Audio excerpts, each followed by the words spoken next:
Bé, ha estat molt interessant i ens sentim satisfets de la feina feta. Dit això, també voldria dir que bé, una ordenança no és la solució a tot, és cert, és absolutament necessari, serà absolutament necessari que els implicats facin aquesta tasca divulgativa, començant per nosaltres, com a usuaris i com a veïns i veïnes del poble, que tenim l'oportunitat i som privilegiats de conèixer-la abans, però una ordenança no té cap sentit si no ens la creiem, si no ens la fem nostra, si no la fem entendre.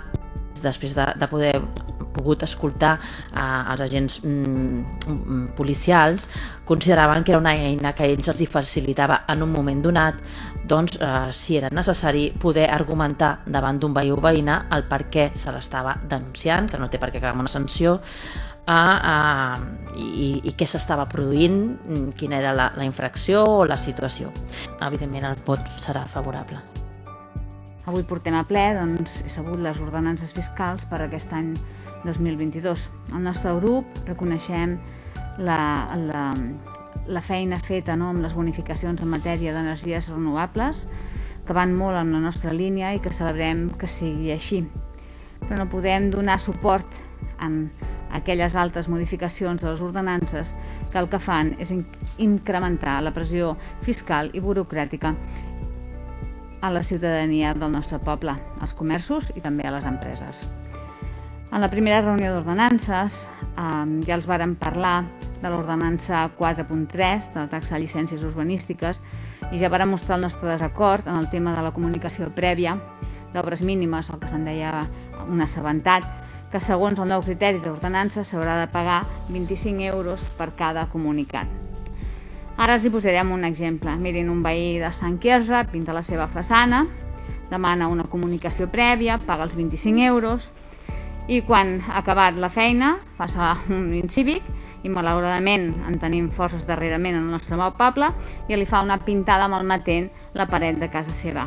Aquest senyor haurà de tornar a demanar una altra vegada novament una altra comunicació per tal de netejar aquella paret que li ha estat malmesa. Fermament creiem que vostès tenen obsessió per fer pagar a la ciutadania per tot. Tampoc estem d'acord amb l'ordenança 4.1 de l'increment que proposa aquesta taxa per l'expedició de documents administratius que passa a duplicar el seu cost. Vostès ho han argumentat que tot té un cost i per tant entenen que cal revertir-ho a la ciutadania. Però el que nosaltres els preguntem ara és que no paguem impostos als ciutadans de Sant Quirze, que no paguem per tenir uns serveis de qualitat en el nostre poble. Porten 2 anys seguits pujant a l'IBI i ara toca pujar altres taxes municipals. Fins aquí ho veiem. Per tant, des de Junts per Catalunya creiem que en moments com els que estem vivint i patim hem d'acompanyar la nostra ciutadania i que amb aquestes noves ordenances no acompanyem els santquirzencs ni als comerços ni a les empreses del nostre municipi. Tot el contrari, els hi posem més pressió fiscal a les seves butxaques. I ara creiem que són moments complexos que cal anar donant-nos de la mà i no posar més pressió.